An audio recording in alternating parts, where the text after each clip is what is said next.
Assalamualaikum warahmatullahi wabarakatuh. Salam sejahtera untuk kita semua. Semoga kita semua dalam kondisi terbaik serta siap untuk menambah pengetahuan dan wawasan baru hari ini.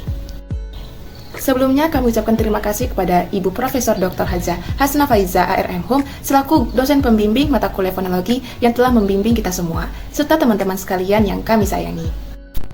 Pada video pembelajaran kali ini, kami dari kelompok 4 yang beranggotakan Alfi Aulia Azhara, Rizky Tri Larasati, Dila Amuliasari, dan Naila Hilmi Aidina akan mempresentasikan materi mengenai bunyi suprasegmental, mulai dari pengertian, peranan, hingga ciri-ciri dari bunyi suprasegmental. Yuk sama-sama kita simak video pembelajaran berikut. Apakah teman-teman tahu apa yang dimaksud dengan suprasegmental? Jadi, suprasegmental adalah suatu unsur yang terlibat dalam pembentukan suatu bunyi.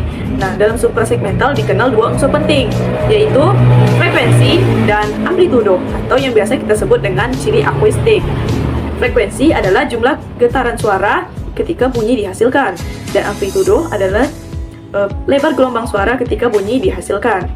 Nah, jika ada sedikit perbedaan ketika suatu bunyi dihasilkan, maka bunyi tersebut akan terdengar berbeda dari bunyi-bunyi lainnya. Ikan. Dari kedua video tadi, kita bisa dengar bahwa kedua bunyi dalam kedua video tersebut terdengar berbeda. Itu karena frekuensi dan amplitudo yang dihasilkan juga berbeda. Dalam bahasa tulis, tanda baca memegang peranan penting untuk menandakan makna dan bagaimana suatu kalimat dibaca.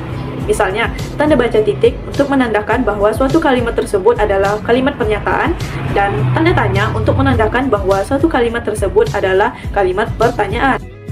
Dua kalimat tersebut memiliki jumlah kata dan makna kata yang sama.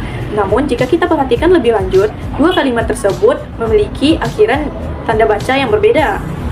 Pada kalimat pertama diakhiri oleh tanda titik yang memaknai bahwa kalimat tersebut adalah kalimat pernyataan, dan kalimat kedua diakhiri oleh tanda tanya yang memaknai bahwa kalimat tersebut merupakan kalimat pertanyaan. Itu bahasa tulis. Bagaimana dengan bahasa lisan? Nah, disinilah suprasegmental dan segmental berperan. Dalam bahasa lisan, tanda baca yang menandakan suatu kalimat di bahasa tulis digantikan oleh peran suprasegmental. Hal ini ditandai dengan adanya intonasi, nada, frekuensi, amplitudo, dan lain sebagainya. Dalam kalimat tersebut, jika kita baca dalam intonasi naik, maka kalimat tersebut akan terdengar seperti kalimat pertanyaan. Misalnya, Karina ingin pergi bekerja. Nah, itu terdengar seperti kalimat pertanyaan. Dan jika kita baca dalam intonasi turun, maka kalimat tersebut akan terdengar seperti kalimat pertanyaan. Misalnya, Karina ingin pergi bekerja. Nah, itu terdengar seperti kalimat pernyataan.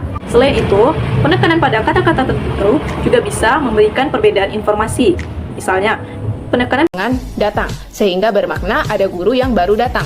Berbeda dengan guru baru datang, memperlihatkan guru dan frasa baru datang, sehingga bermakna guru baru saja datang. Jadi, jeda ini benar-benar sangat berpengaruh dalam kita memaknai suatu kalimat. Yang keempat, sendi kepang rangkap atau ditandai seperti tanda pagar, yakni jeda yang berada sebelum dan sesudah tuturan sebagai tanda diawali dan diakhirinya tuturan. Seperti contohnya, anak-anak sudah bangun. Sendi kepang ini berfungsi di akhir tuturan, biasanya disertai dengan nada turun seperti contoh yang telah dituturkan. Jadi dari persendian tersebut kita bisa melihat bahwa ada persendian yang menunjukkan batas antar silabel. Kemudian ada batas antara kata, batas antar frasa, dan batas antar kalimat. Jadi jeda dalam suatu kalimat itu berfungsi untuk membedakan makna dari suatu kalimat tersebut. Baiklah, langsung. Ciri lain suprasegmental yang penting dalam tuturan adalah ritme. Intonasi dan ritme merupakan dua hal yang berbeda. Intonasi mengacu ke naik turunnya nada dalam pelafalan kalimat. Sedangkan ritme mengacu ke pola pemberian tekanan pada kata dalam kalimat. Dengan demikian dapat kita simpulkan bahwa ritme didefinisikan sebagai pola perubahan nada yang dihasilkan oleh pembicara pada waktu mengucapkan kalimat atau bagian-bagiannya. Intonasi merupakan perubahan titik nada dalam berbicara. Karena itu, intonasi sering dinyatakan dengan angka 1, 2, 3, 4, dan seterusnya yang melambangkan titik nada atau bulatan yang ditempatkan pada suatu skala seperti pada balok not musik. Penggunaan angka dinilai lebih ekonomis, tetapi tidak mudah terlihat perubahan titik nadanya. Untuk menggambarkan secara garis besar kontur intonasi, yaitu pola gabungan titik nada, sering juga dipergunakan garis. Bahasa Indonesia mengikuti ritme yang berdasarkan pada jumlah suku kata. Makin banyak suku katanya, makin lama pula pelafalan kalimatnya. Sebagai contoh kalimat, Zaza di rumah sekarang dan anak kecil itu ke Jakarta siang ini.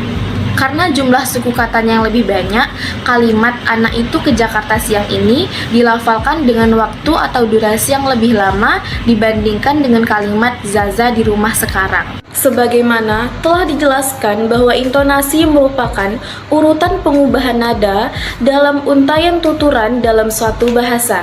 Nah, pola pengubahan nada itu membagi tuturan dalam satuan bahasa yang secara gramatikalnya itu bermakna.